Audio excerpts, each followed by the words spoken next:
Isang magandang umaga po sa bawat isa. Happy Lord's Day. And masaya po kami nakasama namin kayo ngayong umagang ito. Happy Lord's Day po. Happy yan. Ngayon pong araw, tayo po ay on a break po sa ating message series po sa Gospel of John. At ngayong araw ding ito, ating pong sisimulan po yung ating series break. No? Ito po ay for 3 weeks po natin itong pag-aaralan. Ito pong series na ito ay tinawag nga po nating the Gospel of Isaiah, which is kinuha natin sa book of Isaiah. And ang panalangin ko po sa bawat isa sa atin ay makita po natin yung pong reason kung bakit nga ba ito tinawag natin na Gospel of Isaiah. And para po simulan yung ating pong pag-aaral, I invite everyone to open our Bible in Isaiah chapter 42, verse 1 hanggang verse 19. Again, Isaiah chapter 42, verse 1 hanggang verse 19. Kung inyo na pong nakita sa inyong mga Bible, I invite you to stand up po para po paggalang sa pagbasa ng salita ng Panginoon sa oras na ito. Tayo po lahat ay magsitayo at samahan niyo po akong basahin ang salita ng Panginoon sa oras na ito. Sabi po dyan, "Behold, my servant whom I uphold, my chosen in whom my soul delights.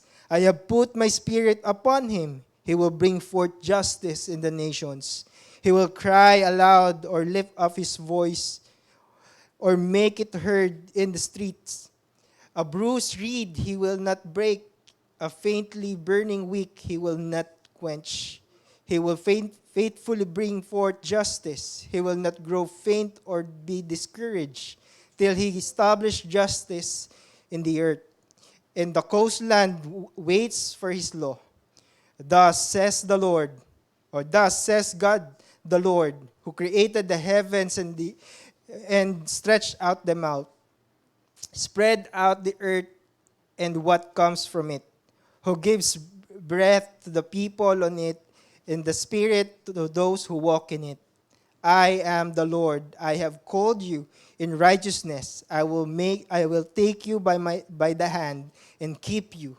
I will give you as a covenant for the people, a light for the nations, to open the eyes that are blind, to bring out the prisoners from the dungeon, from the prisons who sit in darkness. I am the Lord.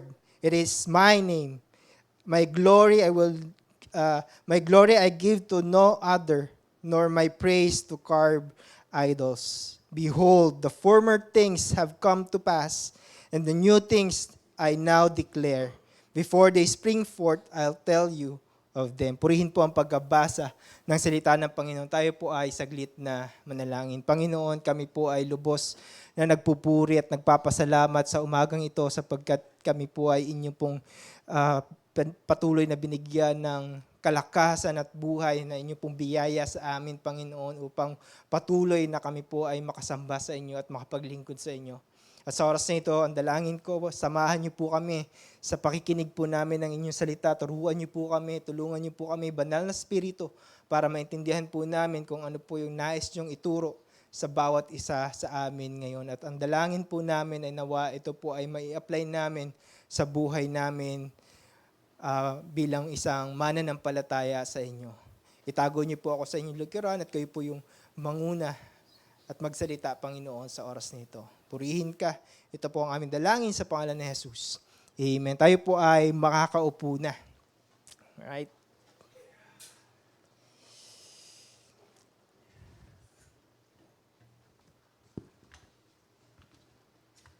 Now, again, yung pag-uusapan po natin, pag-aaralan po natin ngayon is Book of Isaiah, and dun yung pong passage na binasa, yan po yung pag-aaralan po natin. But before we dive in sa ating passage ngayong araw, let me give you a short background about the Book of Isaiah. No? Of course, yung book po, ito po ay sinulat po ni Isaiah. And sino ba si Isaiah? He is a prophet of the Lord to the nation of Israel. He prophesied under the reign of 4 Judean kings. Sino ito? Uzziah, Jotham, Ahaz, and Hezekiah. And most probably, ito pong si Isaiah, siya po ay namatay nung reign na po ng 5th king, which is evil king na si King Manasseh. So Isaiah prophesied from 739 BC to 681 BC, to the nation of Israel that had turned a deaf ear to the Lord. Instead of serving Him with humility and offering love to their neighbors, the nation of Judah offered meaningless sacrifices in God's temple at Jerusalem and committed injustice throughout the nation or throughout doon po sa mismong bayan. Ibig sabihin, naging masama ang bayan ng Israel. Kaya naman, inalaw ng Diyos na sakupin at talunin sila ng Babylonian Empire or Babylonian Kingdom upang iparanas sa kanila ang kaparusahan sa kanilang mga kasalanan na ginawa sa harapan ng banal na Diyos. Sinira ng mga Babylonian na ito yung templo ng Diyos. Sinira nila yung temple, kinuha nila ang lahat ng yaman ng Israel. Sinira ang kanilang mga kabuhayan. At ikinulong sila at dinala sila sa Babylonia upang doon ay mabuhay bilang isang alipin. Imagine po natin yung parusa ng Diyos para sa bayan ng Israel dahil itong bayan ng Israel ay disobedient sa ating Panginoon. Pero alam nyo, yun po yung dahilan. No? Ito po yung dahilan, ito po yung ibig sabihin. Hindi po ibig sabihin ito na wala nang pakialam sa kanila ang ating Diyos. No? Hindi po ibig sabihin nito na wala nang pakialam ang Diyos sa kanila, na kung sila, hindi natin pwedeng sabihin na kung sila ay chosen race ng Panginoon, bakit sila pinabayaan ng Panginoon? Kung sila yung piniling bayan ng Panginoon, bakit ganito yung nangyari sa kanila? Bakit hinayaan ng Diyos na sila ay sakupin at maging mga alipin? No? Ibig sabihin ba nun, hindi totoo yung Diyos nila? Ibig ba sabihin nun, hindi totoo yung Diyos na sinasamba nila? Kaya nangyari yun sa kanila? Kung ikaw ay kasama sa bayan, sa lipin ng Israel, siguro maiisip mo yung ganon. But of course, hindi po ganon yung nais ipakita ng Diyos sa kanila. Yes, hinayaan sila ng Diyos na mangyari yung mga bagay na yun sa kanila upang again sila ay parusahan sa kanilang mga kasalanang ginawa dahil sila ay hindi sumusunod sa utos, sa command ng Panginoon sa kanila. Sila ay disobedient sa kanilang Diyos, sa Diyos na si Yahweh. The people of Judah turned their backs on God and alienated themselves from Him. And this tragic moment for them is clearly God's punishment for their sin. No? Pansinin po natin yan, na ito pong bayan ng Israel, sila ay pinili ng Panginoon na every time na nagdi-disobey sila sa Panginoon, merong punishment ng Panginoon doon sa disobedience nila. Then this is the reason why God called and uses Isaiah, the prophet, or his prophet, to pronounce judgment to this nation. Doon sa bayan ng Israel, doon sa kingdom of Judah. Subalit kahit na ganoon pa man, ang ginawa ng Panginoon na nag-judge niya yung bayan ng Israel, pero dahil tapat ang Panginoon, ang Diyos, sa kanyang pangako dito sa kanyang piniling bayan, He also uses Isaiah to declare hope. He also uses Isaiah to declare hope sa mga taong ito. God has made His chosen people that yung hope na ito, yung pag-asa na ito na binigay ng Panginoon, ipinangako niya that He will return to them to save them and redeem them. Imagine natin how good and how gracious ang Panginoon sa bayang ito na even though disobedient sila, meron pa rin promise ang Panginoon sa kanila na I will save you and I will redeem you. Aalisin ko kayo sa lugar na yan. Meaning, sa madaling salita po, ang Book of Isaiah, ito pong Book of Isaiah na ating pong pag-aaralan, it provides us with the most comprehensive prophetic picture of Jesus Christ in the entire Old Testament. It includes the full scope of His life, the announcement of His coming, which is we can see in Isaiah chapter 40, verse 3 to 5. Makikita din natin dito yung prophecy about doon sa virgin birth. Makikita natin yan sa Isaiah chapter 7, verse 14. His proclamation of the good news, Isaiah chapter 61, verse 1. His sacrificial death, Isaiah 52 and Isaiah 53. And His return to claim His own, which we can see in Isaiah chapter 60, verse 2 to 3. Because of these numerous Christological texts or chapters sa book of Isaiah, the book stands as a testament of hope in the Lord, the one who saved His people from themselves. No? So yun po yung makikita natin sa book of Isaiah. At alam niyo mga kapatid, isa nga po sa passage na naglalaman ng propesiya patungkol sa Kristo.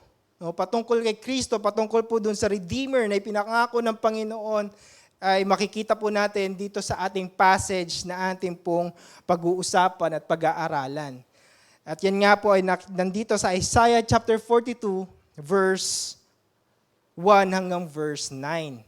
No, at dito po sa pag-aaral natin, meron po tayong apat na importanteng bagay at katotohanan na makikita na sinasabi ng ating passage ngayong araw na ito.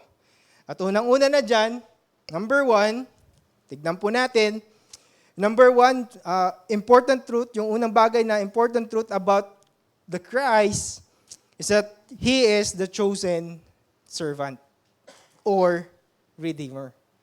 He is the chosen servant or the chosen Redeemer. We can see that in Isaiah chapter 42, verse 1. Ano po ang sabi dyan? Behold, my servant whom I uphold, my chosen in whom my soul delights. I have put my spirit upon him. He will bring forth justice to the nations.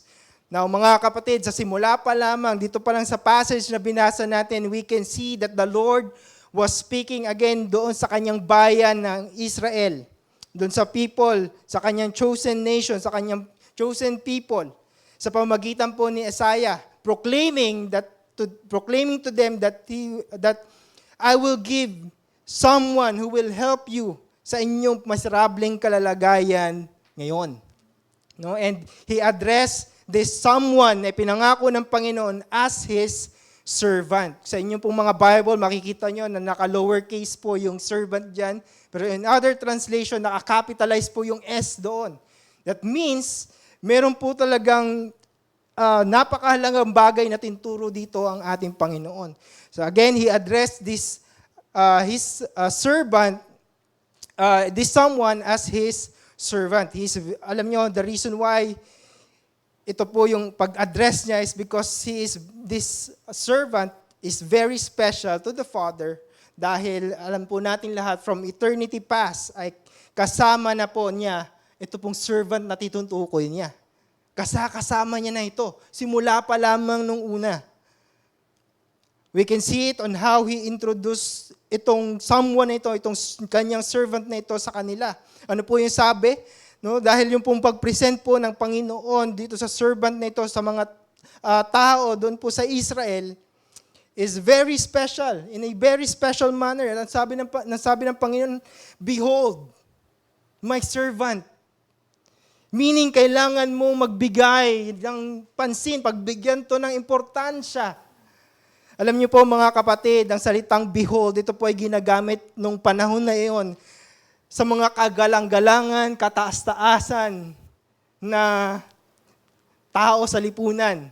Especially, ginagamit to kapag paparating ang isang hari. No, kapag ang isang hari pumunta sa isang lugar, sa kanyang nasasakupan, merong nauuna sa kanya. At ano sinasabi? Behold, your king. Diba? And ganun po, kung titignan po natin, kaya po mapapaisip tayo kung itong servant na ito ay wala lang, bakit pinresent na sabi sa kanya, behold, my servant. No, again, yung pong word na yun ay ginagamit lang sa may mga pinakamataas na katungkulan or kapangyarihan sa lipunan. Again, especially sa mga hari. Kaya naman po, hindi po ba nakakapagtaka talaga na ang salitang ito itong salitang ito ay ginamit to present or to introduce yung isang alipin? No? This only mean na itong servant na ito, itong kanyang lingkod na ito, na pinapakilala ay hindi isang mababang lingkod lamang. Hindi siya mababang lingkod lamang. This servant that God is speaking and presenting, ito po yung servant at alipin na kasama niya simula pa lamang nung una. Yes. Ever since, no? Kasama niya na ito. At hindi po natin may pagkakaila. No, hindi po natin mapagkakaila na ito pong servant na ito ay tinuturing ding Diyos ng mga Diyos at hari ng mga hari. At alam nyo, pansinin din po natin na yung nag-present sa Kanya, hindi lang din basta-basta. Dahil yung nag-present sa Kanya is a sovereign God. Makikita po natin yung power and authority kung paano niya pinakilala itong servant na ito. At walang iba kundi yung nag-present sa Kanya is si Yahweh. It is God Himself to present this servant, meaning this servant is from God, the Lord Himself. Galing sa Panginoon, whom He upholds, sabi po nung ating verse. And this servant is truly trustworthy. Because he is not just confirmed by God, but he also chosen by God. Oh, in other translation po, yung word na chosen dyan, ang ginamit ay elect by God. No, yung sa ibang translation.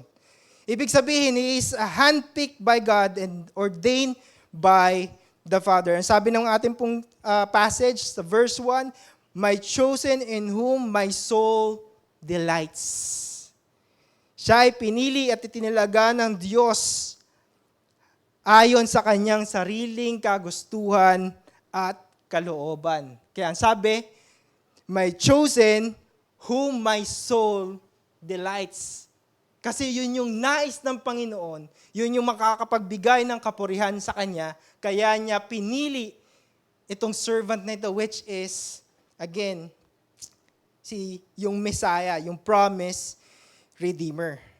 But again, kaya nga po yung ang questions about sa atin, para po maging clear, sino nga ba itong tinutukoy na servant dito sa ating passage? Kasi kung babasahin po natin yung book of Isaiah, in-address din po itong servant na ito sa nation of Israel. Sa nation ng Israel, in-address din to. So paano natin masusure na ito, sino nga ba itong promised servant na ito, promised redeemer na ito? Now again, I want to remind everyone that the prophecy of Isaiah is pointing towards lagi doon sa promised redeemer of the nation of Israel. Lahat ng ito ay patungkol doon sa ipinangakong tagapagligtas ng Diyos para sa kanyang piniling bayan sa kabila ng kanilang mga kasalanan at pagsuway sa Kanya. This servant whom He uphold, chosen, and delight ay walang iba kundi ang kanyang nag-iisang anak na si Kristo. This prophecy was fulfilled in the incarnation and person of Jesus Christ. At kung titignan po natin, this act of God is very gracious act of God for a sinful man, kagaya po natin. Imagine natin, yung kanyang nag-iisang anak, yung kanyang servant, yung kanyang chosen na kinagigiliwan, kinasisiyahan ng kanyang banal na spirito ibinigay niya para i-redeem yung mga taong makasalanan. Hindi lang para sa bayan ng Israel, but also, makikita natin sa ating pag-aaral, nag-extend yung redeeming work na ito ng ating Panginoon. No? At dahil nga sa katotohanan ito na nakita natin, no, yun po yung isang patunay. At ito po yung eksaktong mga salita na binitiwan ng ating Panginoon doon sa Matthew chapter 12 verse 18 to 21. Kinlaim niya po itong Isaiah chapter 42 verse 1 to 9. Siya mismo nag-claim nito sa kanyang sarili. No, dahil siya yung katuparan ng propesiyang ito. Kaya we are sure na si Kristo nga ang servant na tinutukoy sa ating passage. Dahil kung titignan din po natin yung konteksto ng ating passage, it is talking about the Savior, the Messiah, which we all know, again, is fulfilled in the incarnation and person of Christ, of Jesus Christ.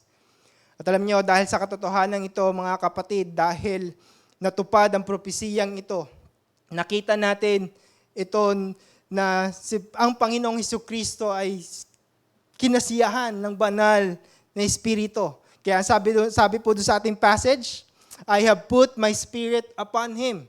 Saan po natin ito makikita? Sa Scripture. Makikita po natin yan nung time na binautismuhan ng ating Panginoon. In Matthew chapter 3, verse 16 to 17, sabi dyan, and when Jesus was baptized, immediately He went up from the water, and behold, the heavens were opened to Him. And He saw the Spirit of God descending like a dove and coming to rest on Him. In verse 17, and behold, a voice from heaven said, this is my beloved Son, with whom I am well pleased. So na-witness po, no? Nakita po natin na bumaba ang banal na Espiritu kay Jesus. It is clear that the Spirit of God is upon His servant, Jesus Christ, throughout His ministry, because He was chosen, and that's why He put His Spirit upon Him, dahil meron po siyang dapat gawin. No? Ibig sabihin, nananahan lamang, ito po yung kailangan din nating tandaan, ibig sabihin po, nananahan lamang ang banal na Espiritu sa mga taong pinili ng ating Diyos sa pamagitan ng ating Panginoong Hesukristo at hindi sa mga taong hiwalay at mga taong hindi naniniwala sa Kanya. So kung ikaw ay hindi mananampalataya at hindi ka iniligtas ng Panginoon, hindi mo naranasan yung pagliligtas ng Panginoon, then hindi natin mararanasan yung pagkilos ng banal na Espiritu sa bawat isa sa atin. Ito ang dahilan kung bakit we believe na nananahan din ang banal na Espiritu sa bawat isa sa atin sapagkat tayo po ay pinili, iniligtas at itinawag ng Panginoon sa pamamagitan ni Kristo. If you put your faith and believe in Christ Jesus, then the Holy Spirit is upon us. Now, ano nga ba yung ibig sabihin ng the Spirit of God is upon Him or upon us? Now, kailangan po nating tandaan na every time na mababasa po natin sa Biblia, sa Bible, ang salitang the Spirit is upon us or upon Him, it means the Holy Spirit enablement and empowerment for His servant, for His people. For the believers sa ating pong dito po sa case ni Jesus Christ, nasa Kanya po ang banal na Espiritu. At ito po mismo yung nakita natin or makikita natin dito po sa ating, or nakita natin sa pag-aaral po natin doon po sa Book of John. No? Kung babalikan po natin, makikita po natin na ito yung dahilan kung bakit merong ipinangakong banal na Espiritu ang Panginoong Hesukristo para sa Kanyang mga disipulo at para sa bawat sumasampalataya sa Kanya. Upang magkaroon tayo, yung kanyang mga tagasunod, yung kanyang mga disciple, upang magkaroon po tayo ng kagalakan at kakayahan sa ating mga puso na harapin ang mga pagsubok at persecution, hardship sa buhay Kristiyano po natin, sa ating pong pagsunod sa ating Panginoong Hesukristo. And going back po sa ating passage, God put His Spirit upon His servant to enable and empower him to accomplish his work that he must do. Now, this is what I want to clarify sa bawat isa sa atin. Gusto ko pong linawin sa bawat isa sa atin that it doesn't mean that Jesus is not God. We don't believe that. We believe that Jesus is 100% God and 100% man. That's why it doesn't mean that Jesus is not God or a powerless created being like you and me. Dapat po nating tandaan at ilagay sa ating mga puso at isip na si Kristo po ay eternal. Siya po ay walang hanggan.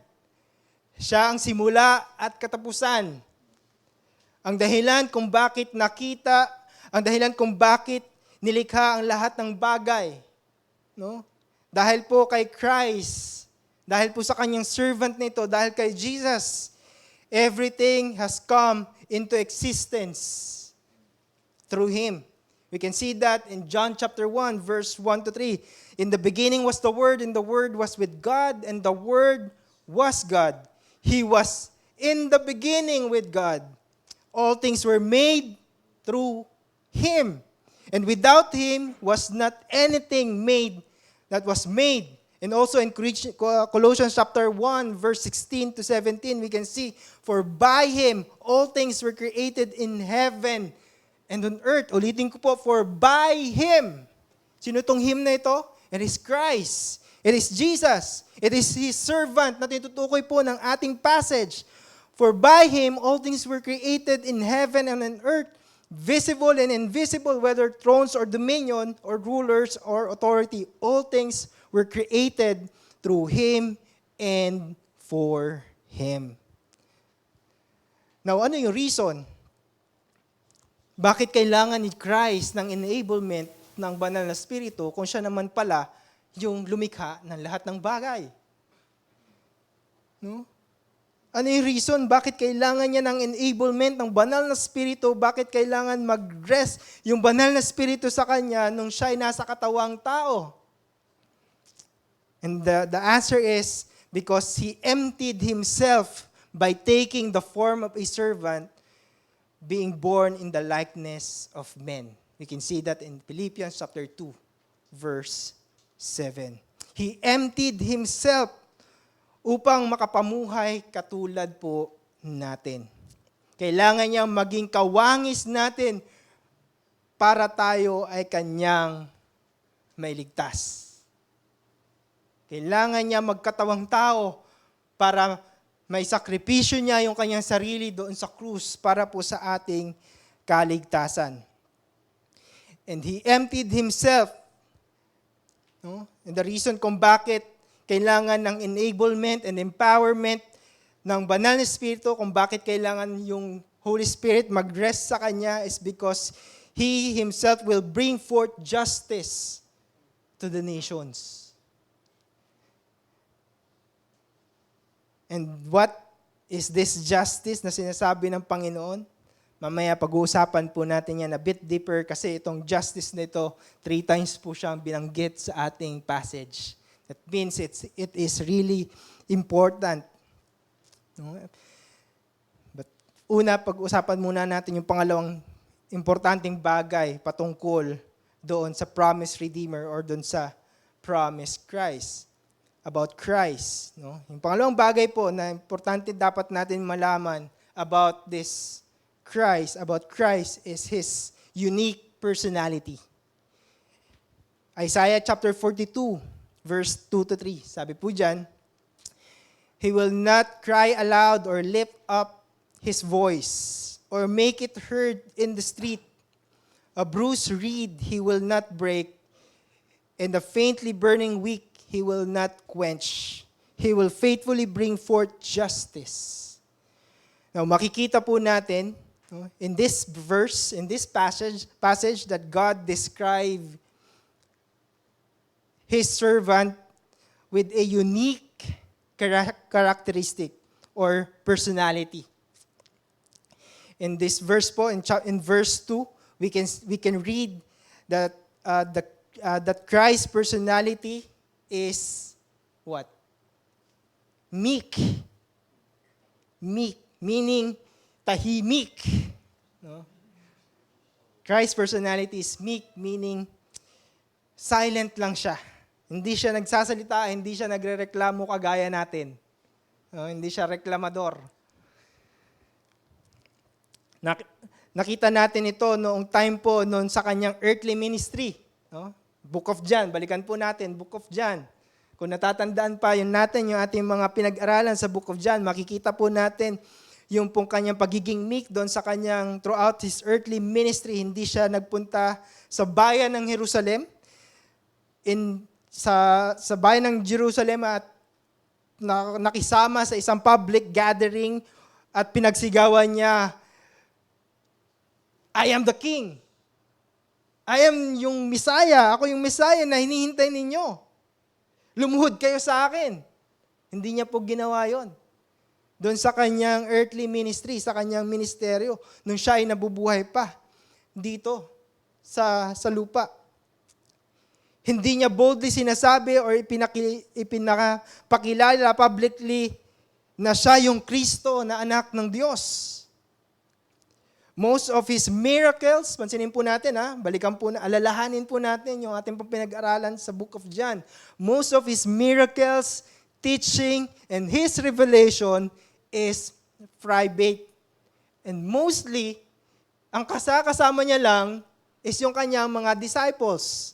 And every time, kung titingnan po natin, every time na nagpapagaling po si Christ, anong sabi niya doon sa pinagaling niya? Wag mong pagsasabi tahimik ka lang Yung sabi ni Christ. So ibig sabihin, ganoon po dinescribe, no? Yun po yung patunay na totoo po itong propesiya na ito para po sa Kanya. At again, ginawa niya yon para magkaroon ng katuparan itong prophecy na ito. Pero again, it doesn't mean naman that Jesus never spoke loudly. No? Dahil may mga pagkakataon din naman talaga na He needs to speak, especially when it comes on dealing with the unbelieving Jews. Doon sa mga Jewish leader. And alam niyo mga kapatid, the most remarkable display of His meekness is when His body is whipped, beaten, and when they hung His body on the cross to die, to suffer and die.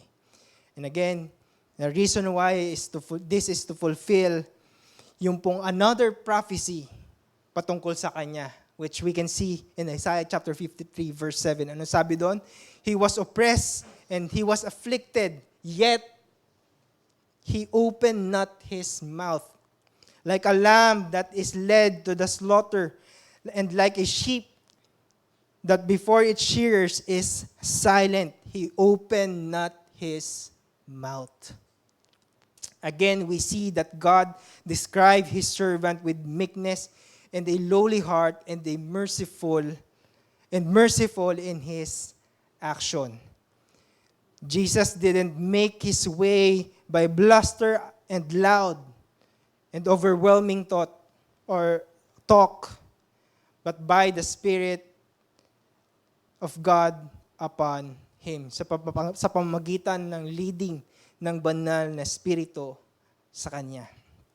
And again, ito po, another description po ng Panginoon doon sa Kanyang servant is that He is also gentle. Verse 3, sabi doon, a bruised reed He will not break, and the faintly burning wick He will not quench. Tinignan ko po sa internet kung ano ba yung reed. Para pala siya isang mataas na damo na tumutubo sa tabi ng ilog, sa gitna ng ilog. And very fragile pala talaga yung reed, no? And yung burning wick naman, tinignan ko rin siya, siya pala ay yung mitsa ng kandila. Mitsa ng kandila. Yun po yung reed. Para lang po tayo magkaroon ng idea. At alam nyo, ito po yung very significant po ito at ang ibig sabihin po nito is, sabi nga po ng isang commentary, which is, I posted po dyan.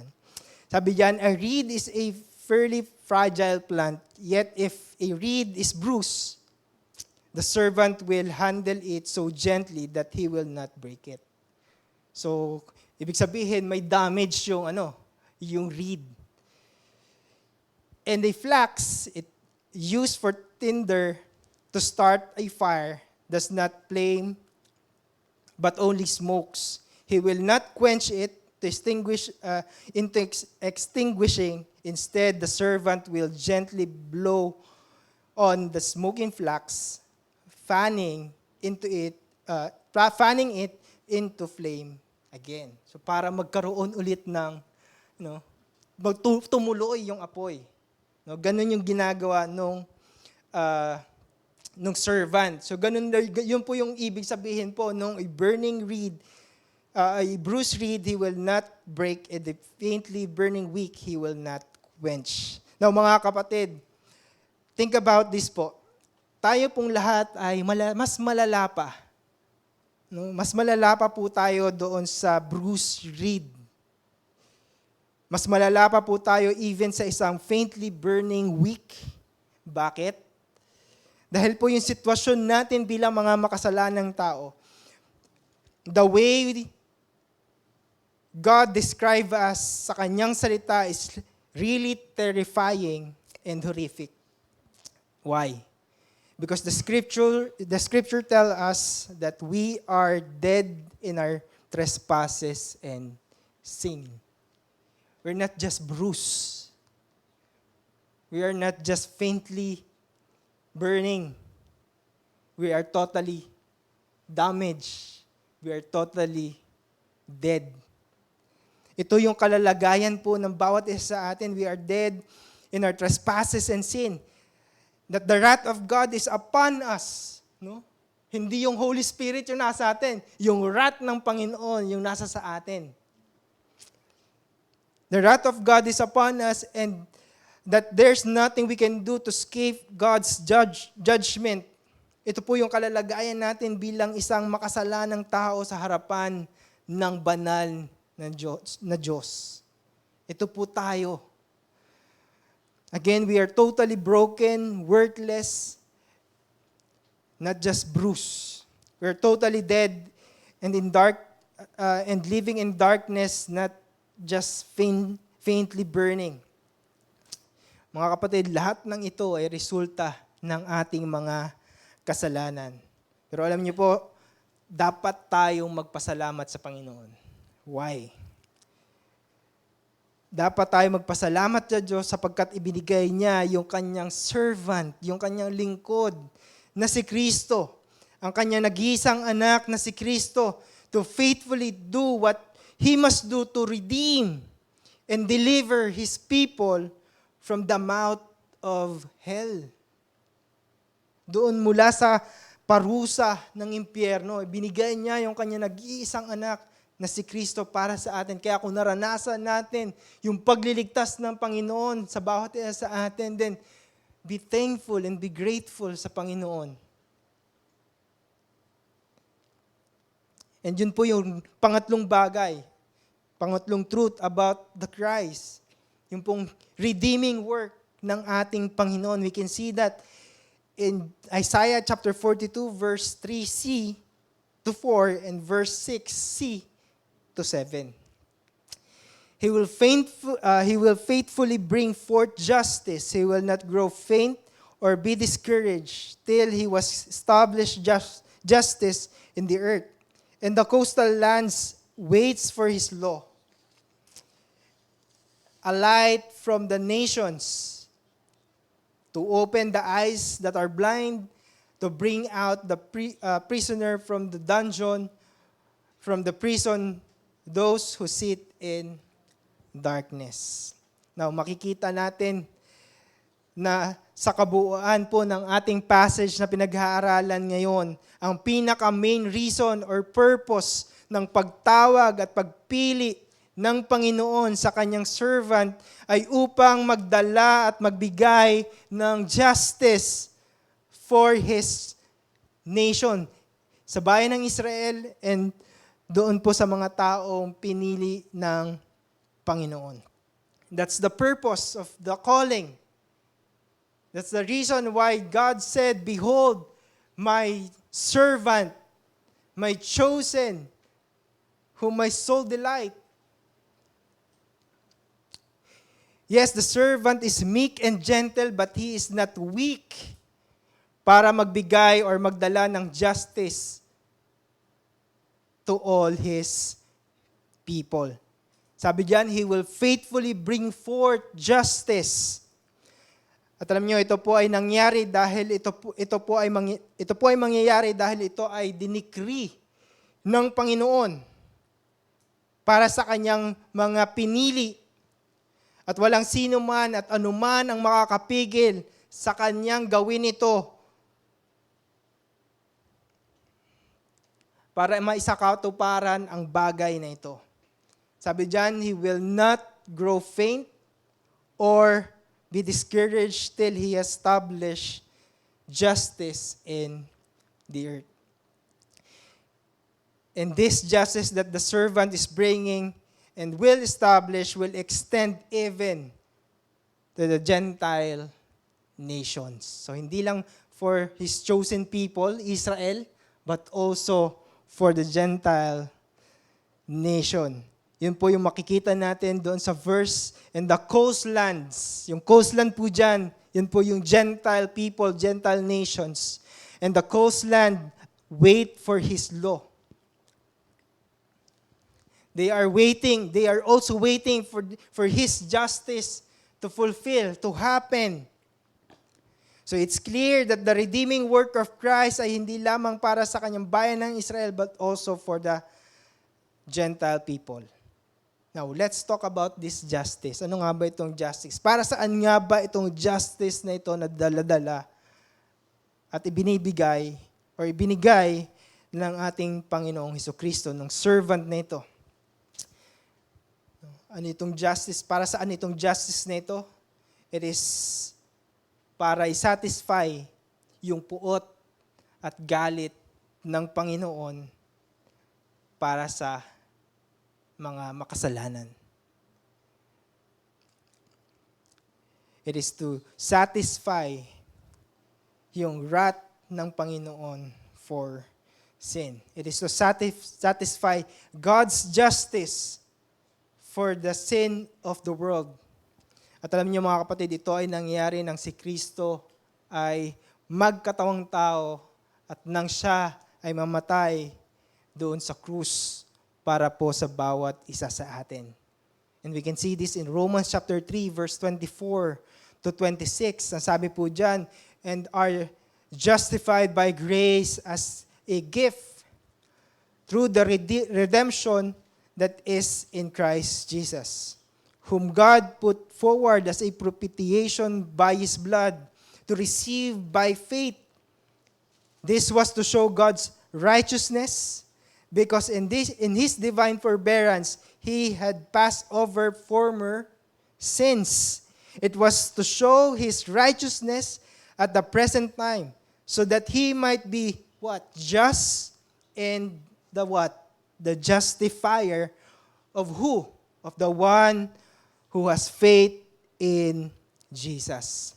Meaning, sa pamagitan ni Kristo, by bearing the penalty of our sin, Jesus Christ satisfied the justice of God. He satisfied God's justice through His suffering and His death on the cross. And paano tayo napawalang sala? Paano natin nakamit itong justice na ito? Paano ito pinagkaloob sa atin? Sa pamagitan po ng pananampalataya kay Kristo.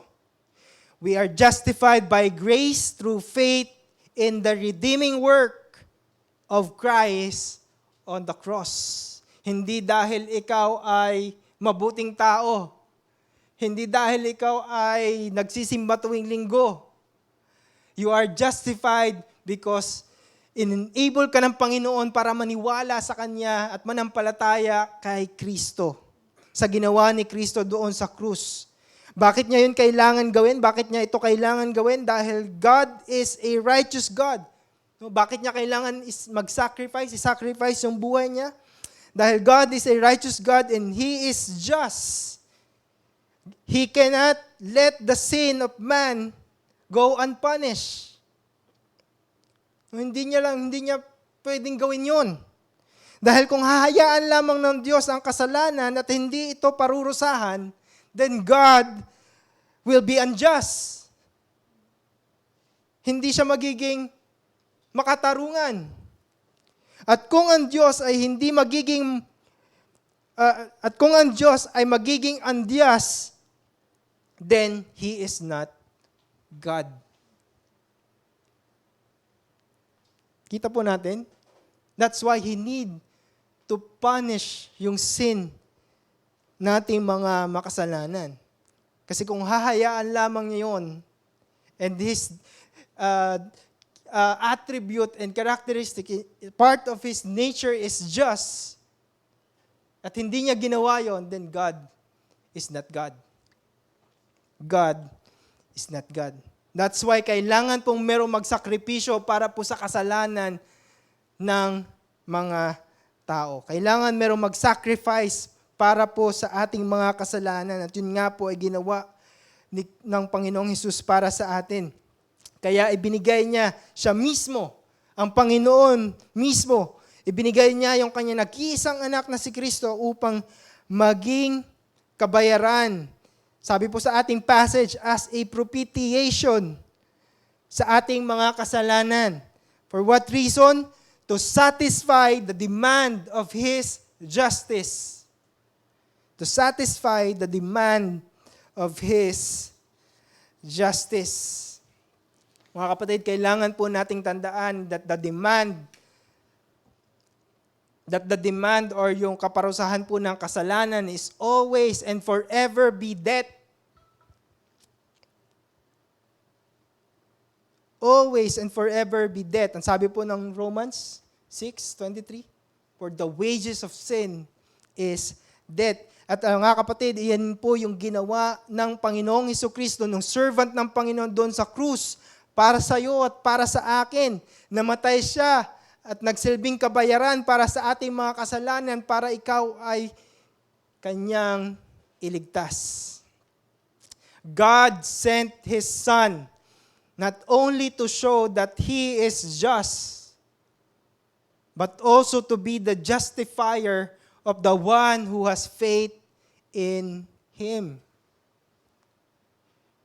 God sent His Son, His servant, hindi lang para ipakita na siya ay makatarungan, kundi para ipakita na kaya kanyang ipawalang sala sa iyong mga kasalanan. Yan ay kung ikaw ay mananampalataya sa Kanya.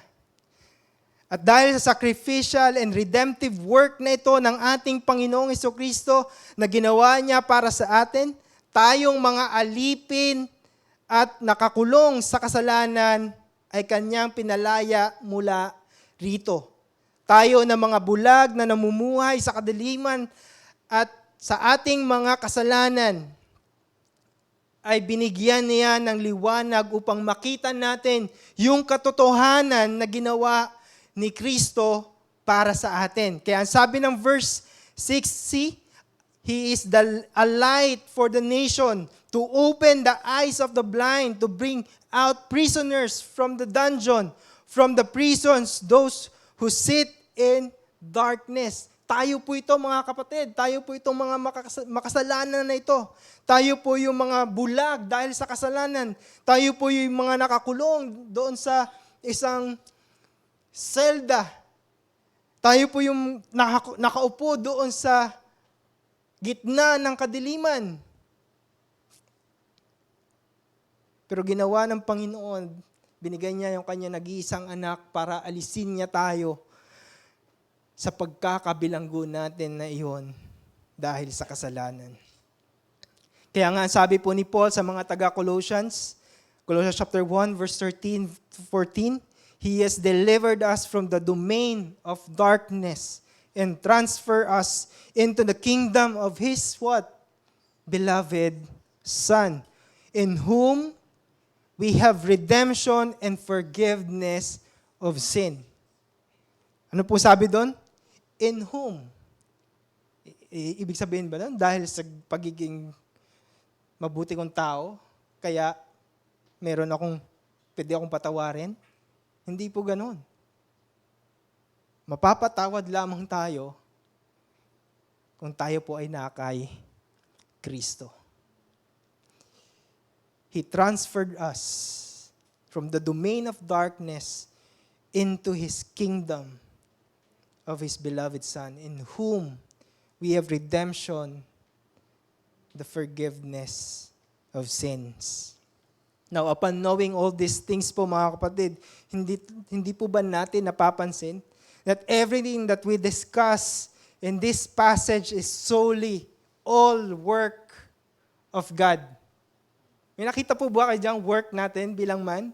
Sa passage po na, no, wala. This is all work of God alone. Wala na pong iba. From choosing and sending His servant to meeting the demand of His justice, to His redeeming work, to the people who will surely receive it, it is work of God alone. It's all ordained and determined by God before the foundation of the world by our sovereign God through Christ. Kaya nga sabi ng Isaiah 42 verse 5 to 7 sa ating passage, Thus says God, the Lord. Sino po yung nagsalita? It is God. Thus says God, the Lord, who created the heaven and stretched them out, who spread out the earth and what comes from it, who gives breath to the people on it, and spirit to those who walk in it. I am the Lord. I have called you in righteousness. I will take you by my hand and keep you. I will give you as a covenant for the people, a light for the nation, to open the eyes that are blind, to bring out the prisoner from the dungeon, from the prison those who sit in darkness. Now, verse 6, yan po ay pertaining sa kanyang servant, no? Hindi po yan para sa atin. Yan po ay tinutukoy po dyan is yung kanyang servant. Na tinawag ng Panginoon yung kanyang servant in righteousness. No? Pinapatunayan lamang po nito na ang talatang ito na ang Panginoon yung may likha at author ng lahat ng bagay. No? It is the same God who is the author of everything. At sa verse na ito, pinakilala niya po ang kanyang sarili to the people of Israel and to us right here, right now po, that He is our sovereign God. He is the one who created the heaven. He is the one who stretched them out. He is the one to spread out the earth. What comes from it, siya yung nagbigay buhay sa lahat ng nabubuhay sa mundong ito. It proves that our God is a sovereign God.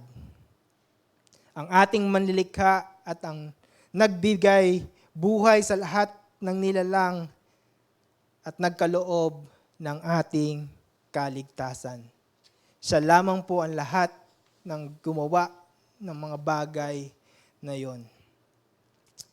At pinapatunayan din po ng verse 6 po ng ating passage na pinili at tinawag niya ang kanyang lingkod na si Kristo. Again, sa katuwiran. At iningatan niya ito upang mabigyan ng katuparan yung pangakong kanyang binitiwan para sa kanyang or para sa ikaliligtas ng kanyang piniling bayan. Kasama na ang iba pang bansa. Bakit siya lamang ang may gawa ng lahat ng ito? Because it is for His glory alone. It is for His glory alone. Kaya po siya lang ang may lahat gumawa nun. No? It is all work of God because it is for His glory alone. And we can see that in Isaiah chapter 42 verse 8. Anong sabi ng Panginoon? I am the Lord. That is my name. My glory I will give to no other, nor my praise to carve idols. No? Sana nararamdaman po natin or nakikita po natin, no, dun sa passage na ito, yung bigat at authority ng salita ng Diyos na ito, nung sinabi niya, I am the Lord. And that is my name.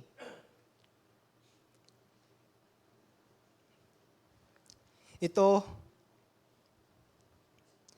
po yung natatanging dahilan kung bakit ang ating kaligtasan ay nasa kalooban at kagustuhan lamang ng ating Panginoong Diyos. At hindi nakadepende sa ating mga sariling desisyon or kagustuhan ng bawat isa sa atin. Because it is crystal clear that God will not and will never share His glory to anyone. My glory I give to no other, nor my praise to carve idols. Dapat po natin itong tandaan at ilagay sa ating mga puso. Kaya dapat sa buhay natin bilang mga mananampalataya, dapat po nating tandaan na dapat natin i-glorify ang Panginoon sa buhay po natin. Magbigay tayo ng pasasalamat sa Kanya dahil tayo ay Kanyang iniligtas. Dahil yun po yung deserve ng ating Panginoon. God pleasingly saved a sinful man according to His sovereign will and authority for His glory alone. God pleasingly saved a sinful man according to His sovereign will and authority for His glory alone.